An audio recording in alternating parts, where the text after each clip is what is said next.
Hi everyone, so today we'll be discussing the basics of crocheting. What you need to start and what you don't need to start, and which stitches you need to know before you can start your first big project. If you're anything like me, when I started crocheting, the first thing I did is I made a blanket. I don't think that's always the best option. Maybe start small and work yourself up. But I found if you actually find a project that you like, it's a lot more fun to learn. So what you need is a ball of yarn. Any ball of yarn that you like, that you pick. If you look at the label at the back, they will actually tell you exactly what you need. So if you want to crochet it, you need a 4mm hook. And if you want to knit it, you need that size needles. So we're going to crochet, so we're looking at this one. So you need a 4mm hook. You do not need a set or anything. So if you want to use this yarn to actually knit, you just need a 4mm hook. Okay, so the two types of hooks that I would recommend you use is either the fully steel one or the steel one with the easy grip handle. They're a lot easier to use, especially for beginners, than the plastic ones and all the cheaper versions. They're not that expensive. So either you can buy yourself a set or you can pick one of these in the size that your yarn recommends. Then you will need a pair of scissors. A small nice pair is very nice, but it doesn't have to be a small pair. Any scissors can do. And a needle to work in your ends.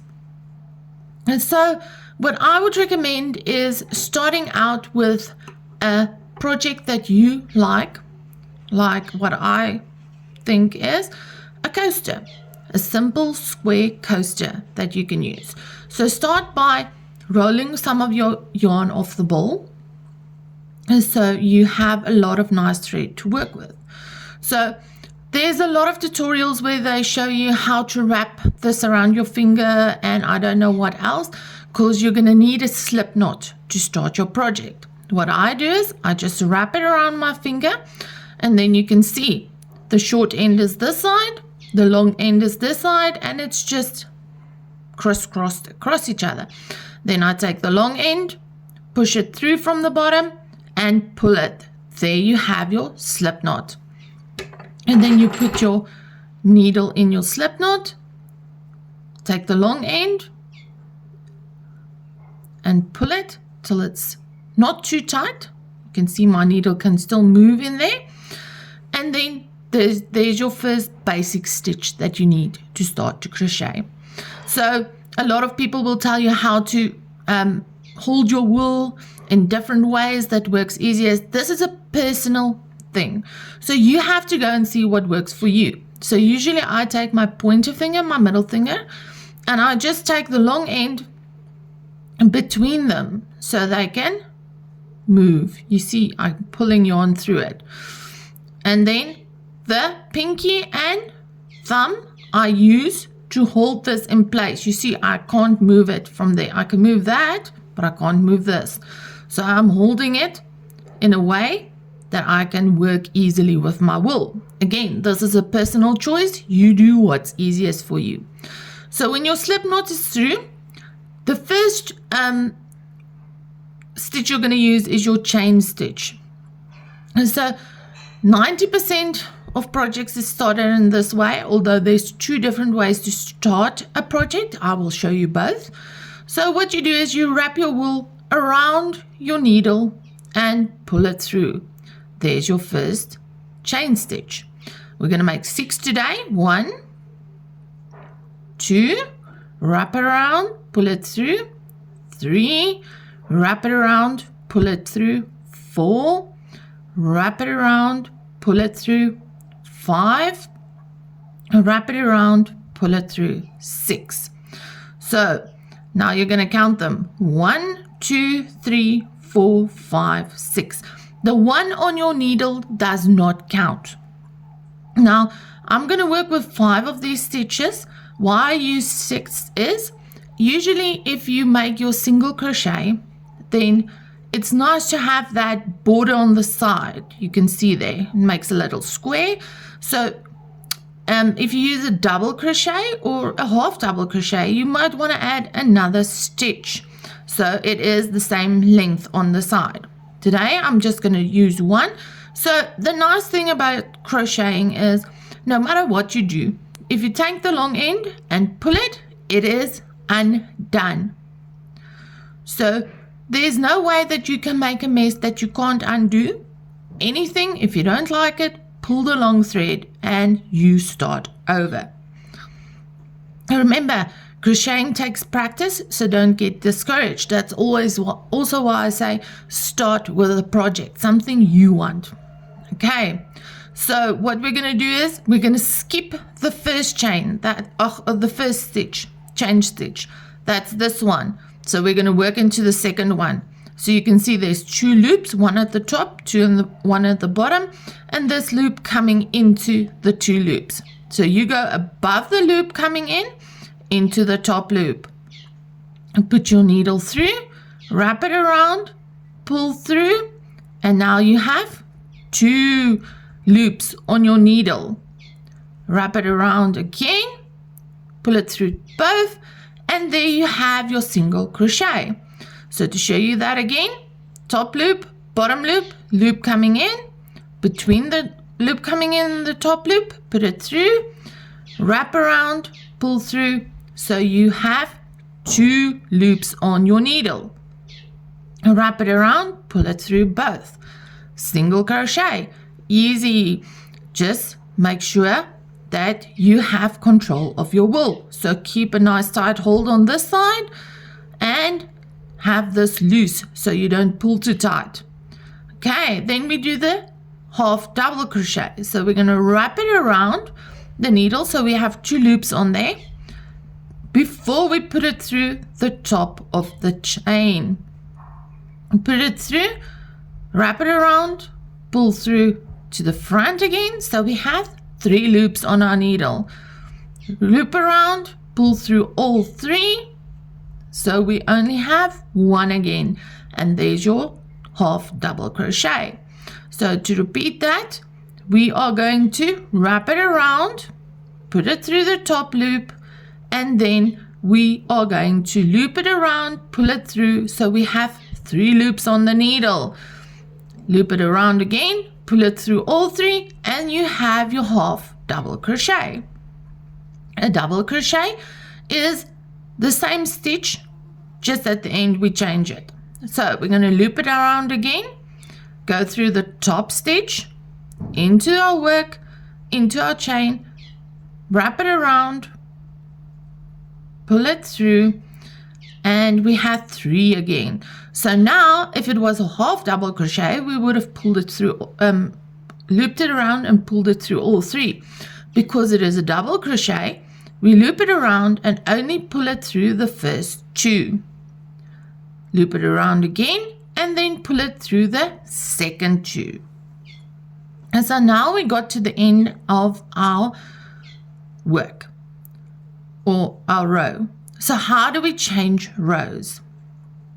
Okay, so if you were working a single crochet all the way, then you would chain 1. So make a normal chain, go through the loop, wrap it around, pull through, turn your work and work into this little space you see there. So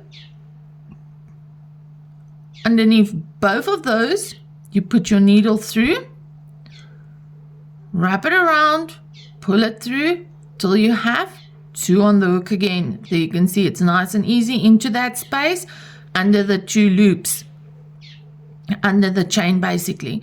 Wrap it around again, pull it through both, and there you have your single crochet. If you were working double crochets, you would have chained 2. So, like I said, it's easy. If you make a mistake, pull on the long end and you can undo anything. See, there I'm back to having no stitches in the end of my loop. So a double crochet is loop around once before you go into the chain, loop around, pull through. So you have 3 stitches on your needle. Loop around, only through this first 2, loop around again, and do it a second time, pulling through 2. So if this was work that used a double crochet, we would chain 2 as of normal. Just hook it around, pull it through, chain 2. Now you see it makes the border and your length is perfect. And you just turn your work around, working into that same space.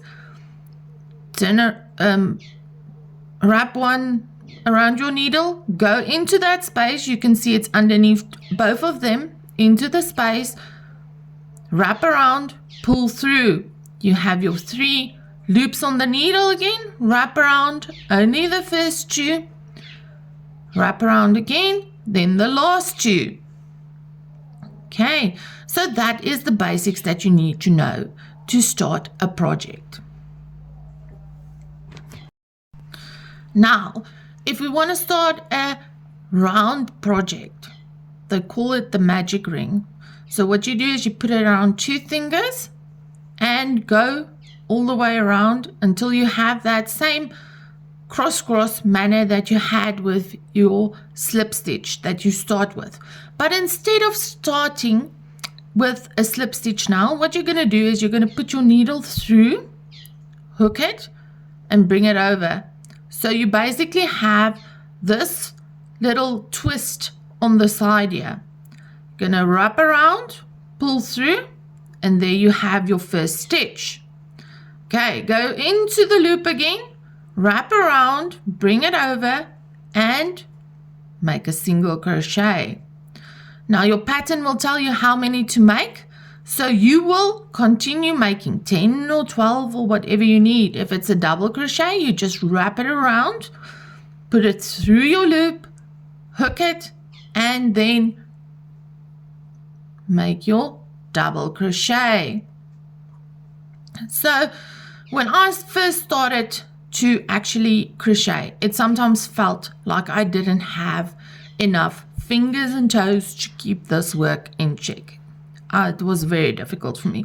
So that's why I make the loop nice and big and I hold it on where they loop over each other like I would my normal chain stitch, and I just work into it, going for how many stitches I want. And I keep it nice and big the entire time. It's easier to work with. And the only thing that you have to make sure of when you work this is that this thread is still through the bottom and you do not work past it, so it's worked in. Because if you get to the end here, you're going to use it to pull this nice and tight. Okay, so we're going to work 10 stitches onto this, just to give you guys an idea of how it works. I'm making double crochets. You can make single crochets. Your pattern that you follow will tell you what to do. Okay, so now if we get to the end and we're happy, we take this long one, make sure it's still looped through, and we pull it. And there you can see we close that whole thing. So because I started with a single crochet, it's not as tall on both sides. But now at the end of your first row, what you're going to do is you can see it makes like a little corner here, and then you see your first stitch there, like when you turned your work, the 2. So you take your needle, put it underneath both of them, making sure to go under both of them. There you can see both of them are there. Hook it, pull it through, and now you're going to use your slip stitch. I'm not going to hook again, I'm just going through both. Slip stitch. So now I'm in a new project. So they will tell you to either skip or start in that same stitch again. So what I'm going to do is, if I'm working double crochets, I'm going to chain 2, go round, go into that same stitch again.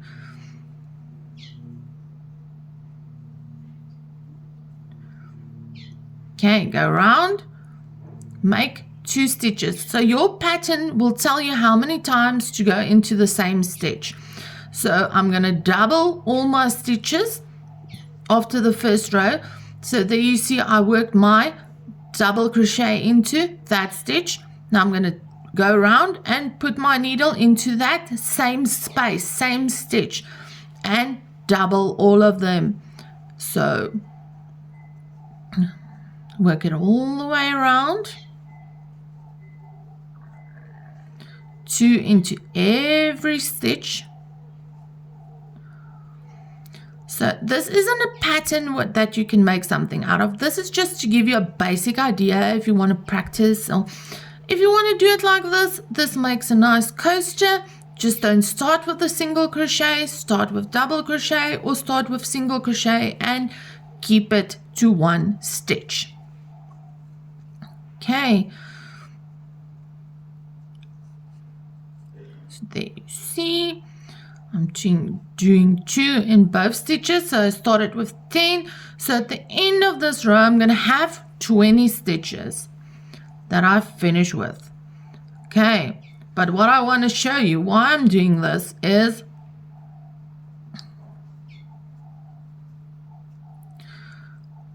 that how you transition from one row to another, because it's not like when you chain that you just when you use your chain and start your first row, you just chain to start your second row. You have to slip stitch into it. So that transition with the slip stitch is what I want to show you now. Oh, there I made a mistake. So again, I pull it and the mistake is gone. There's no mistake that can't be fixed, that is confusing or anything like that. That's why it's a lot easier than knitting. You don't have to pick up your stitches again or anything. Okay, round again. Now here you can see this is the last one. Okay, so there's our last stitch of the first row that we have to finish off before we do. So go round into that stitch, do your double crochet, round into the stitch, do your double crochet, and now you will see again we have a lot of stitches here, but these ones are nice and tight, and you can count 1, 2. That's your 2 chains that you made at the start. So you are going to work into your first stitch that you made. I'm going to put it under both the loops like you see there, hook it, pull it through, and again now you just pull it through the second one to make a slip stitch. There you can see my pattern forming. Now instead of a double crochet, I'm going to do single crochet. So I'm just going to chain 1. So usually your pattern will say 1 in the first stitch, 2 in the second, 1 in the first stitch, 2 in the second, because you're not going to be expanding as quickly. And so you're going to take your needle, go into that stitch, pull it through, and just continue as normal. So now you have to do 2. You'll see I'm doing single crochet now, and that is how you transition on these. So when you're a little more experienced, you can actually turn this into squares with holes on the side. Granny squares start this way. You can make hexagons, pentagons, everything. So this is a nice way to start coasters and stuff like that. Even if you're into hamaguri and you want to make dolls and stuff, this is what most of the heads are started with. So this is the 2 ways that you can start a project.